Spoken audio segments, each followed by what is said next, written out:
Hi, I'm Emily Tironi, apprentice at RespectAbility, and I'm here with Tom Olin, and a photographer and activist in the disability rights movement. And Tom, how did you get into the movement? It was kind of a lifelong thing. I think, all of us that have a disability, mine was a learning disability. I had to go to, they didn't have special ed in the small places I went to. You just had a corner of a classroom where the slow learners, the dummies, whatever they called us, would be. So, I understood right off, that there are people that are discriminated against, and I always felt like I was always for the underdog, and it wasn't though, that was my early lives, and then it wasn't until I had to work in a rehab hospital that I really came in contact with very physical disabilities that you couldn't hide. I could hide even though I couldn't write very well, um, I could hide my disability and actually would forget about it until something would happen and I'd, oh yeah. But it wasn't until I actually got to see people with disabilities and see, I was an orderly at a rehab hospital and I got to see the interactions of family, of friends, with people that were very trauma. It was a trauma accidents that had happened, so they were quadriplegics, paraplegics, or very involved in their disabilities, um, and and so that struck me. And I had good communications with the people, the persons with the disabilities. As an orderly, you're one of the kind of a person that got to talk with the person more than anyone else, more than the family, more than the doctors, more than anyone. So if they wanted to let you in, you got to understand what they were going through, and they would talk, and I wasn't a threat to them. I was a very, I grew up kind of, being a kind of a comic, always for a laugh. So I was like a clownish person. So they didn't have to take me seriously and stuff like that. But I got to understand disability that way. And there was something there that really, I mean, it was high drama. There were people that, there were, people that had these traumatic experiences that they either wanted to overcome where they were at, or they wanted to die.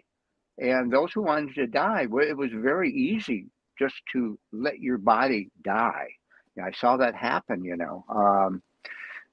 If if if their friends couldn't understand them and want to look at them, or their parents didn't know how to act, it was very easy for people to and to not to think that there was no life beyond. You know, so that was somewhat, very interesting. But you have to then, I met some really great people in the as people with the disabilities there, and one of them that I have always had a conversation with and have actually lived with was a person. I was 19 years old and she was 17 years old, and that was Diane Coleman of Not Dead Yet, and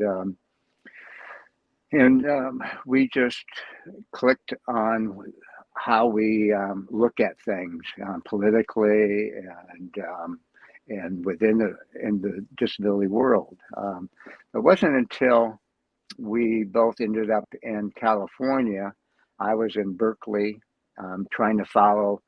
I said, okay, I want to get back into disability. Where do we go? You go to Berkeley, of course. This is back in the early 80s. And I got there, but kind of the movement had left, or what I thought the movement was, had kind of left there. And Diane was living in LA. So we would spend summers together, and then it was like, okay, there's a new group getting together down in LA, and that was like Paul Longmore, Doug, Doug. Oh well, shoot, Barbara Waxman, Carol Gill, mother of disability culture. Some just incredible author Ann Finger. I mean, there was just incredible, amazing people that were around, and I, I said, okay, I'll move down. Let's go down and and that's how basically I got into the movement there, and we were very involved in the state. Um, Organization called California Association of the Physically Handicapped back then. That was called. It changed the name, of course. There wasn't very long after that Wade Blank and Mike Auberger from ADAPT came down at one of our conferences and said, "Hey, this is what we're doing." And it was just like, "Oh my God, they're doing exactly what we want." And that was and it was, at that point we were doing some accessibility stuff, in LA. We're busting curbs, we're doing, trying to do all this. What they were coming out, and that was a very California thing. I was connected with the West Side Independent Living Center there, Independent Living Center, and so it was, it was more of the independent living movement that kind of I was involved, but I was wanted more because we were getting people in the group. We got together finally a good ADAPT group there, and there were people out of institutions that, there was this one lady who had cerebral palsy, and she was in a institution, and for, I mean, she was smart. There was no reason for her. She finally got, she got out and she went back to college, went to college and but there were so many people like that. And that's where ADAPT, they came from. They came from getting people out of an institution. And even when you look at in history, people might look at um,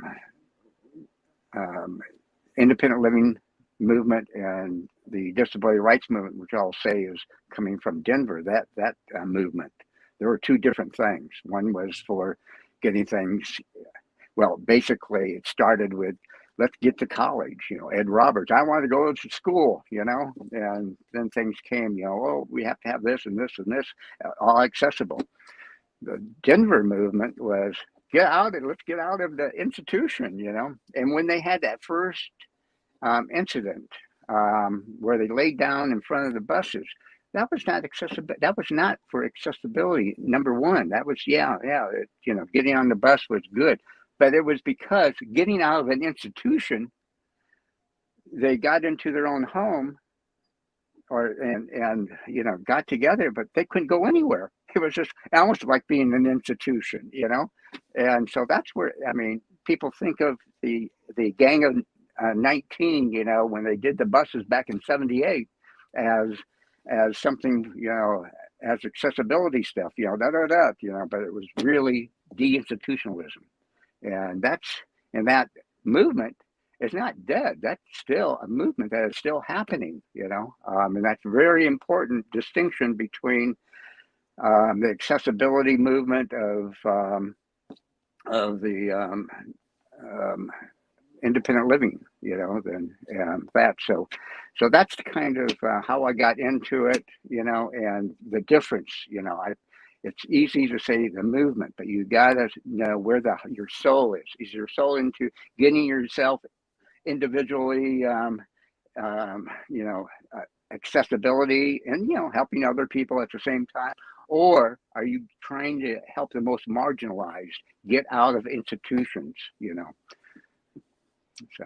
Yeah, it's interesting how the complexity of the history and the movement, that there's actually a bunch of movements happening in different areas. I was wondering if had Diane formed Not Dead Yet when you met her, or were you there when she formed that?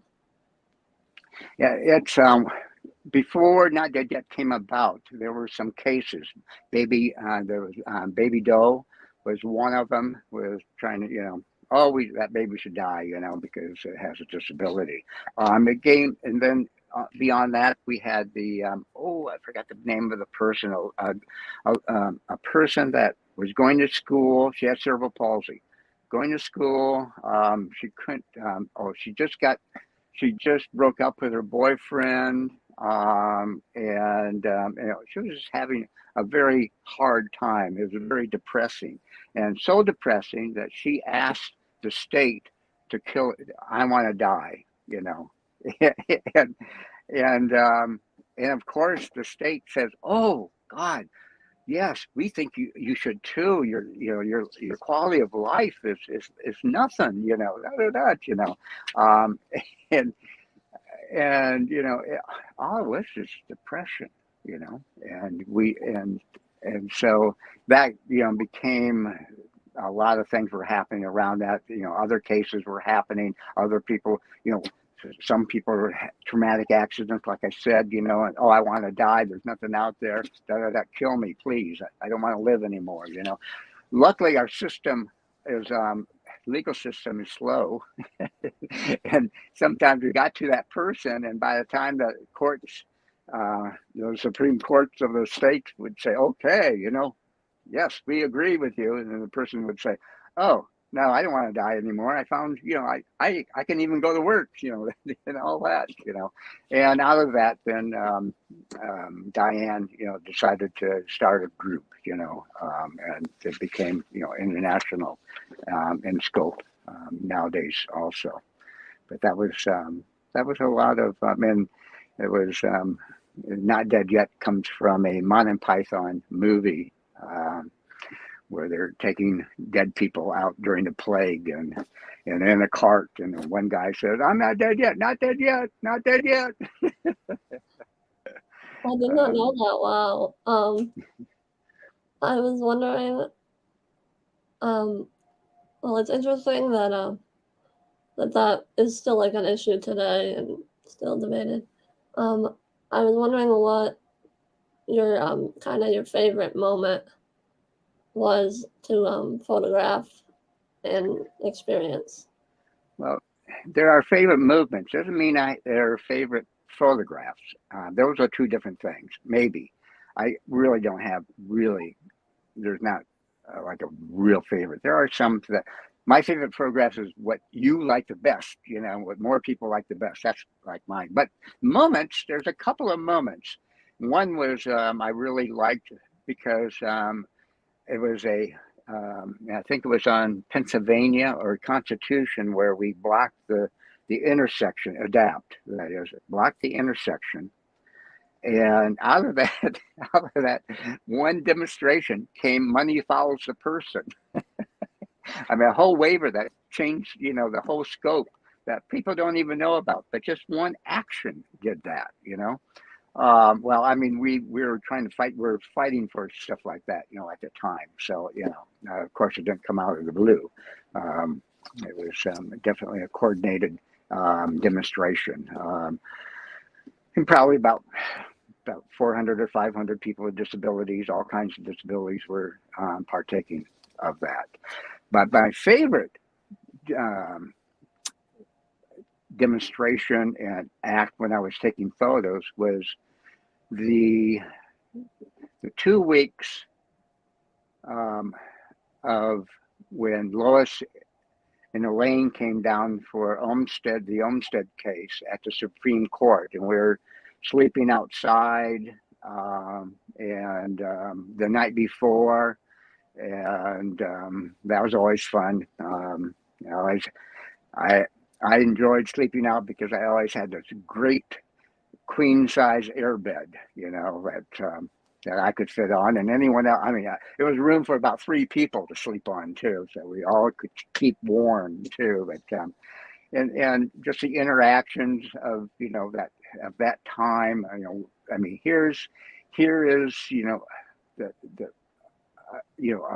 came out of, the ADA, Olmsted saying, people should be able to live in a community. I mean, God, what greatness this could be, And so after about 2 weeks after that incident, or on the hearing of the court case, we had an Olmsted rally and get together that ADAPT put together. ADAPT put together 150 different organizations to come to DC and rally and support, make sure that the Supreme Court, understands that this is, really something that we all want. This is like a collective will, which I'll talk about. I think that's something that we all, if we want to progress in our movement, we do have to have a will that is together, but it turns out, it was buses were coming in from a lot of the close states. People were flying in. I loved it because the Amtrak from New York City down to Washington D.C. They gutted out the cars, and so that all the wheelchairs could get in. And it ended up with the Park Service saying that there were 4,000 people. That's the biggest movement, we've ever had, and we did it together. This is something that is not happening now. We're so much siloed, in all different organizations. We don't just work together anymore. And, it's kind of, I love that, that whole 2 weeks that happened, because I know what we can do when we work together now, and that was only a part of that. The biggest part of that whole Olmsted thing was that, during that court case, there were 28 states that sided with Olmsted, saying that no, we should not have our rights to live. And 27 states attorney generals put amicus briefs up there, and we got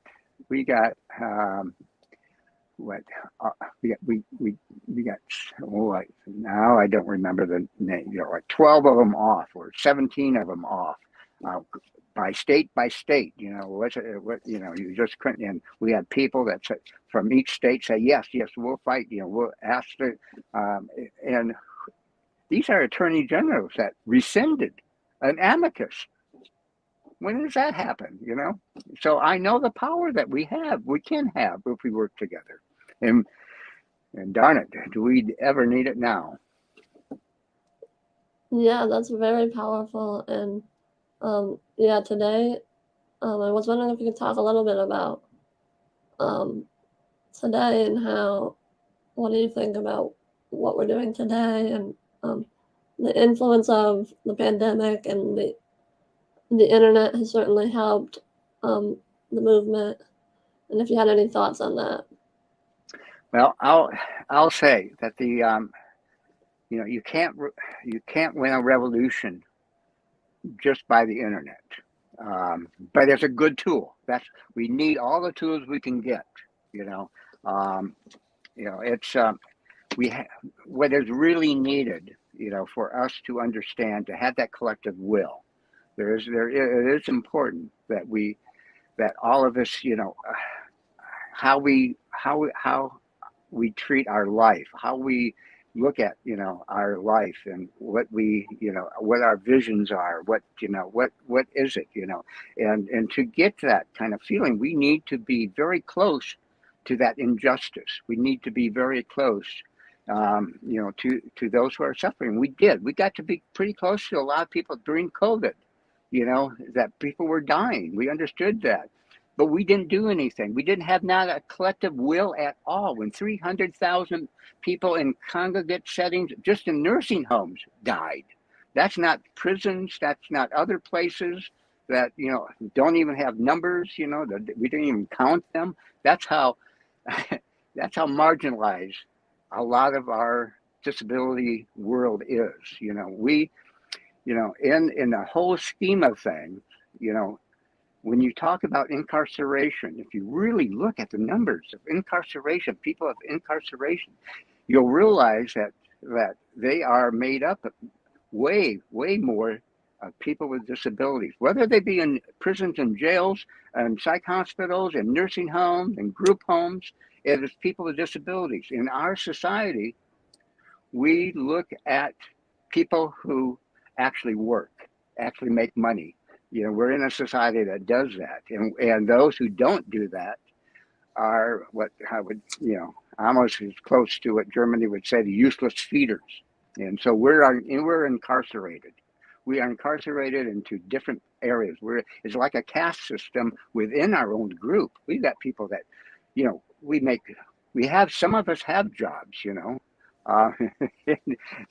now it's even those who have jobs, it's hard to find good attendants if you need an attendant, and housing is becoming, and that's because, we are the last ones to look at, in a federal government. Our disability-led organizations are not at the table, That's how little power we have, That's why we should come together, have the will to become, to come together and fight together on this. Otherwise, more people are going to die. COVID is still strong in prisons. It's not a done deal, People are still dying. And they're still putting people into prisons, that have COVID. So, and the thing is that we really have to what is our priority? Is it, is it accessibility, or is it choices and rights for all of us? And if we, if none of us, if some of us don't have choices and rights, then that means that, they're a part of us. If you use the word nothing about us without all of us, then you're lying to yourself. You really have to. I think my priority is those who are marginalized, get them out of institutions. It's what our vision. People should have a vision. I have there's a T.L. Lewis from Herd. Well, Herd has a vision statement. Now, I just love reading just two sentences, because it really says a lot to all of us. And that we envision a world where marginalized disabled people are inherently valued and have resources, safety, and love they need to thrive and live self-determined lives. We dream of a world that honors our interdependence, invests in our healing from harm and trauma, and recognizes our potential growth and transformation, and ensures our collective liberation. That should be a vision for all of us, for all disabilities, and we should definitely work together on that, and that's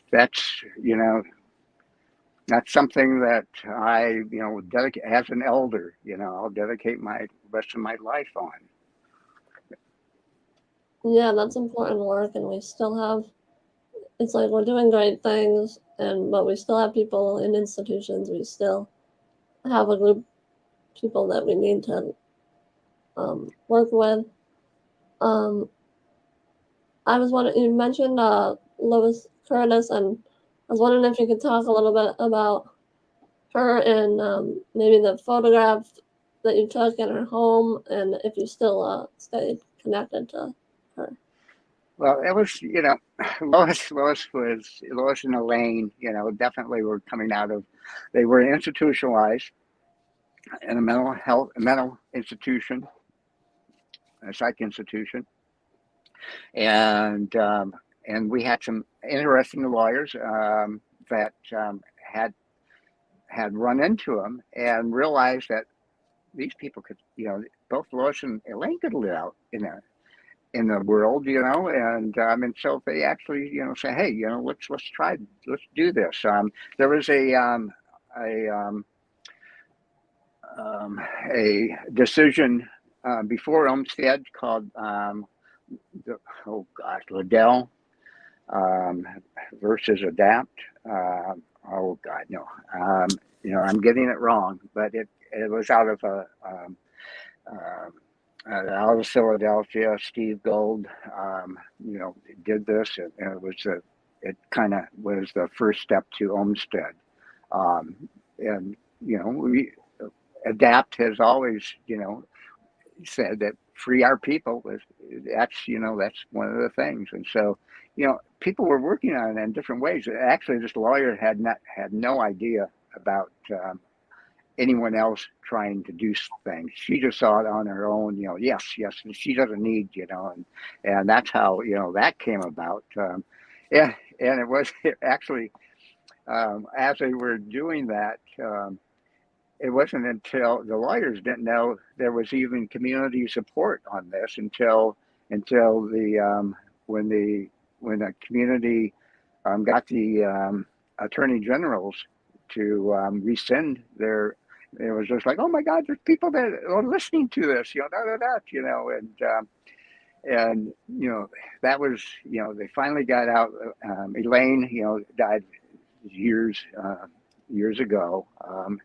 Unfortunately, Lois just died, within the last month, um, and and she, the photos. It is one of my favorite photos of Lois on the porch of her house. It was just like, oh my God, that's it. And she's welcoming people to come into her, into the house. She had friends. She could say yes or no to people coming in and out. There's so much, which is you in an institution you had no rights to say anything like that. And this was her house. And there's another picture I love of her. She's in her kitchen. Um, Drawing, one of her drawings, which she really loved. She was a great artist, I just, I was always amazed at how fast she could draw and how she just loved it. She loved art. I got to, I got to go to one of her art classes together, and she was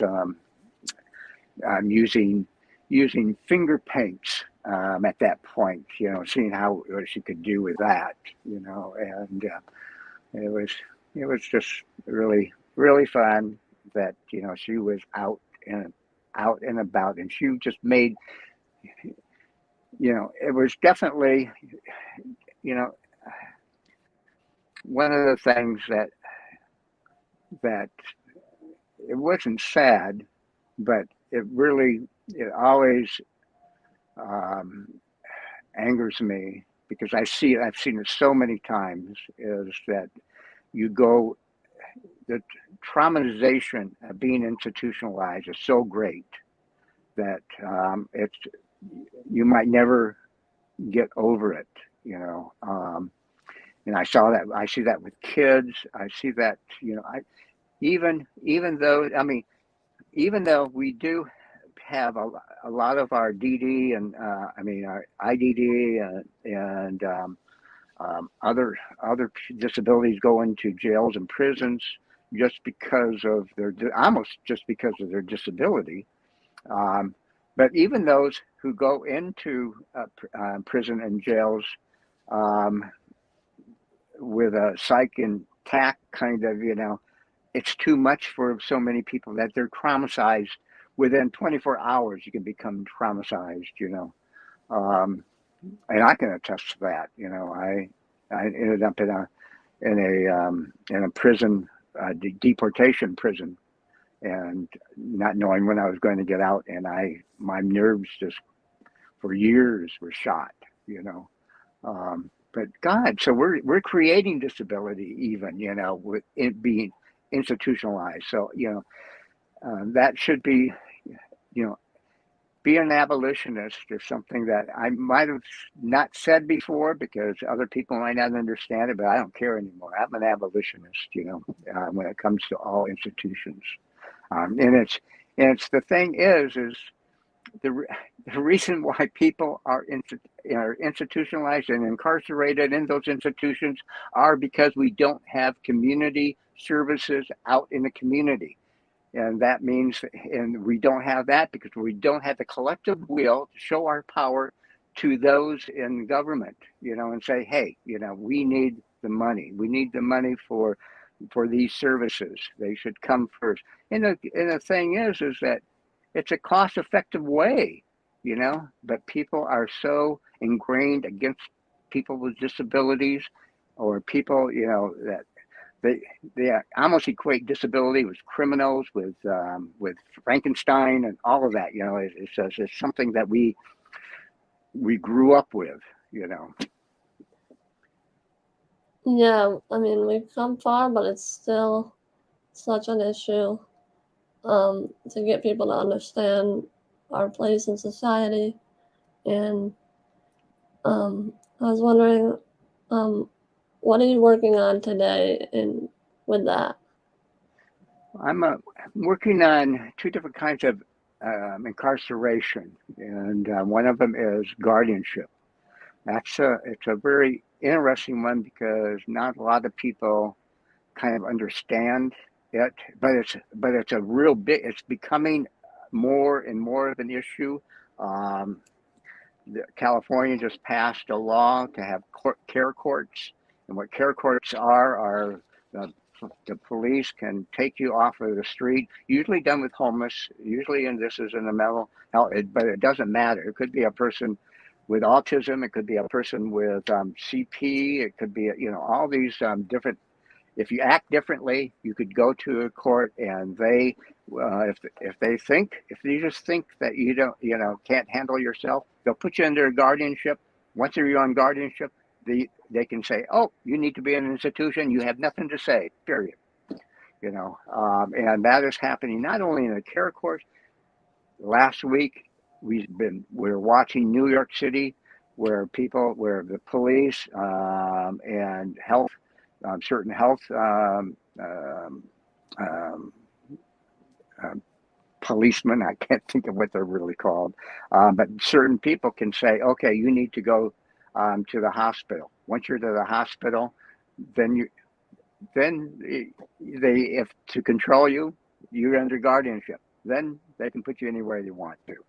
Our nursing homes are getting filled up with people with mental health issues, or psychotic issues, psychosocial issues, I should say. And anyone that looks different or acts differently now is in, you, it's up to that person who's looking at you to say, "Oh, back to oh, your life is not worthy. Yeah, we should put, we're going to help you." It's up to that person to think, what, if they don't know the resources, and that's the whole thing about guardianship, just regular guardianship. You have a person that is that goes up against a judge, because the judge has to decide, if you're incapable of doing certain things. And if that judge doesn't know that there are services out there, especially like independent living centers, they have services to mitigate most of all of what, that person that the judge thinks they're incapable of doing. Everyone under guardianship, by definition, is disabled. So and they're left on their own with this judge. That judge usually doesn't even know. A lot of them don't even know where the independent living center is or other services. So it's like, what is the? They actually, a person on guardianship at times will have less rights than a person in solitary confinement in a prison. And to me, that's, to know that there is a person on that other side of that door that has no rights, that can't say help. We're physically, like I said, be proximate to that injustice. But I'm working with a person that is institutionalized under guardianship. He wants out. He's told us he wants out, but he's threatened to say certain things, and so we can't. 2 years we've been trying to get him out. And a lot of times you have people that should be helping, like the P&A system, You know, it depends on where you're at, what state you're at. They can be good, they can be bad, they can be helpful, they can not be helpful. And sometimes they're the roadblock. You know, they're supposed to be investigating stuff. So that's that's kind of the stuff. You know, I love working down at that kind of level, as well as working trying to figure it out. You know, systemically with HHS or ACL. Um, it has to kind of work both ways. But it would really work better if we all work together. You know, it would be great if an independent living center could work with, and we have, we've worked with other organizations, at times too. But to have a good PNA system, which for some of you who don't know, PNA, it's your Disability Rights Ohio or Disability Rights Pennsylvania or Disability Rights Colorado. It's they have a mandate. Their mandates are very similar to like independent living centers mandates, which is getting people out of institutions and getting them into the community with supports. So God, it'd be neat if we all can work together on that one. Yeah, that's such important work. What do you think we could do to come together on things like that, especially with some of us are so isolated and can't go out because of the pandemic. You know, I'm isolated right here. I'm living on my tour bus, and and it broke down. And I'm outside of 29 miles outside of Austin, Texas, and I don't have transportation because my bus broke down. So I've been on, but I'm talking to you. I'm on the internet. I started to work with other groups just by I found out a group that was doing amazing work, and I just called them up and said, "Hey, how can I help?" And I've been working with them for 2 years, so much so that I'm actually moving to this one, to another state, to work with the people in person now. But the main thing, the thing is one-on-one. The thing is that not only can we work with each other from different groups, but supporting each other, whether it be online or physically, and just like on the guardianship stuff, we're trying to be able to say, hey, judge, you need to have a peer person there. If that person has autism, have that person have another person that has a peer with them, with an IDD or all. We should be there for our brothers and sisters. We're the ones who know more than anyone else what that person could be going through. So that right there should be something. Well, that's something that we all can do in the mental health world, and also in different. Most PNAs have supposed to be directed by the PAMIs, which is a mental health kind of community group that are made up of people with mental health, psychosocial issues. There are the para, which is I think it's the para there's a DD part of that equation, as well as everyone else, like physical and whatever, But they're the ones who can get together. If psychosocial is a disability that you're involved in, there are volunteer as a PAMI person. And they're so different in every state. Some PAMIs are really. That's how PNA started. Is actually by Willowbrook, back in when they had institutions, and the government said, "Oh God, we got to do something about it," and that was the one focus. Now they're kind of like they're off on their own, the PNA sometimes, but it can be very helpful. In Maine, they're so strong there that they have a PAMI person, a person with that is on the that gets to the good thing about PNAs, they can investigate. They can go to any institution and investigate. So that's that's a really neat thing to do and be. And so they have a PAMI person in all institutions. And that's not hardly any states are like that. There are some, like I said, some states are good, some states are bad, but it's up to us. It's up to us as a community. One of the greatest things that disability justice framework does is we come from a community, and we work out of that. And there are so many things that there are prisoners that need, when they get out, they need help. We should be independent living centers and other organizations should be in there, helping them before they come out. Like you heard me say, is a group that goes into prisons and helps them with communication with the deaf and those who that have a hard time communicating. And they help them, so when they get out, they understand what a smartphone is. They understand how they can communicate. So the recidivism is less when you do things like that. And in the same way with all the other institutions, we should be involved. Every one of us should spend some time thinking how we can be involved with getting our brothers and sisters out, because it is all of us,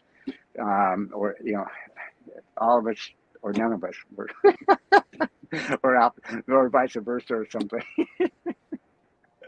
But yeah, such an important mindset to have. Are you still photographing, and what do you think about documenting the movement now that, like, with the pandemic and everything? What's your...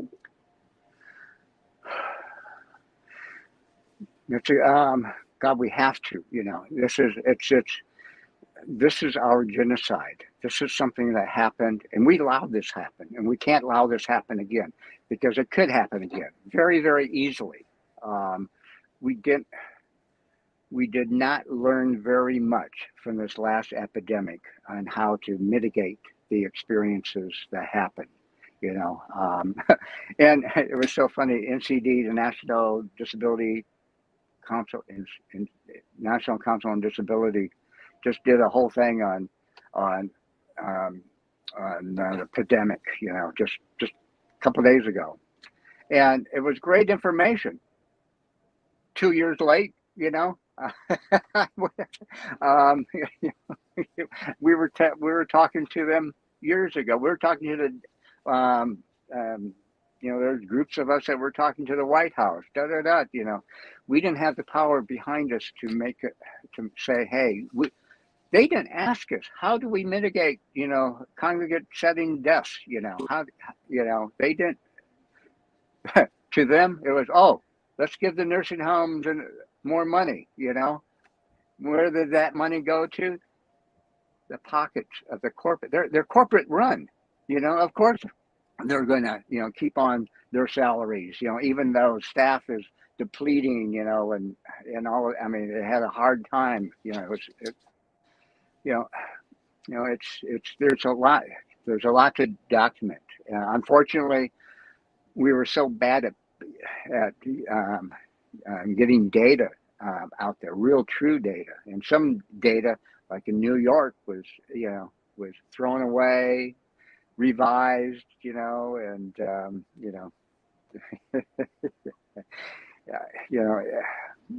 like it, it'll happen again unless it's very important that we record what happened and use that together. I mean, the thing is that anything that we do, if we're in a small group or even a large, organization, if we don't go beyond our own organization, then it stays in our organization. We've got to figure out how we communicate with each other. It's so important to know what one organization is doing, what the other organization. Sometimes they're doing the same thing, and they're not even know it. They don't even know it, and they could be helping each other out. It's the same way with even organizations that are in every city, different cities. They don't talk unless you have a good communication system. You might not know what the good good practices are of one place to another place. And it's so important right now. As you can see, 300,000 people died. We were the ones who were dying, you know, and we couldn't even say, hey, maybe we should do something about it. That's where our old structured organizations that are still structured that way. They're so structured that way that if something new came up, it would take at least a month for them to get a committee together, you know, as people die, we have to we got to figure out new ways. This is something, and I love being an elder because it's up to the young to figure this out. We've got to, and what's happening in a lot of disability organizations, if you look at them, the leaders of those organizations are leaving because of retiring or dying or whatever, and there are not a lot of young leaders coming up to fill those places.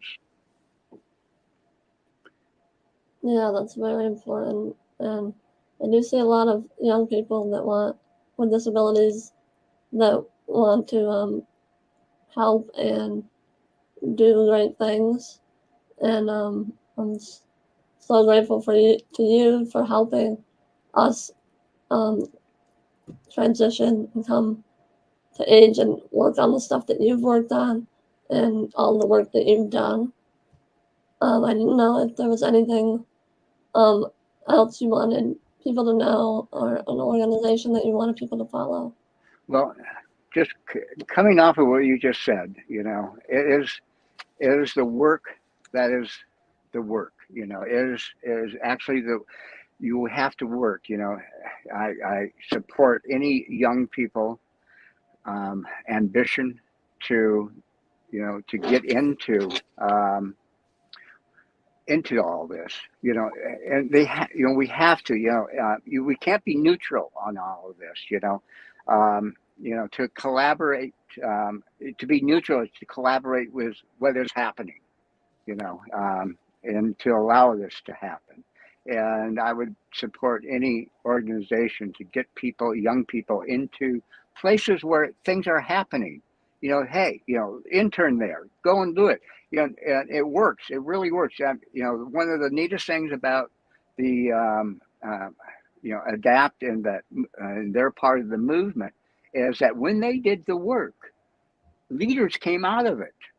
It wasn't like, oh, we're going to make leaders out of that. It just happened. It was like years later, I said, oh my God, all these people are now, are heads of organizations, large organizations, I love one of the largest independent living centers, Access Living in Chicago, is run by a woman that has been arrested at least 70 times, during ADAPT, actions,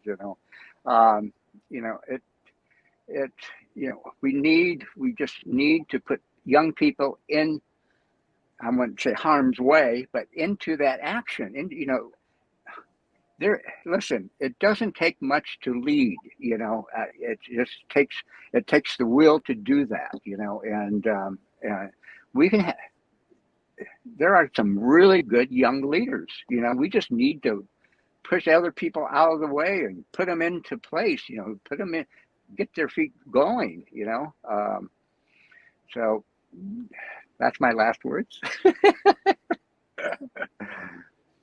Yes, thank you so much, Tom, for talking to me and sharing your photos and your experiences. It's been a great experience. Well, it's been really great working with you and talking with you, and I'm sure that this won't be our last time. Yeah, definitely. I really want to work with you in the future. Yeah.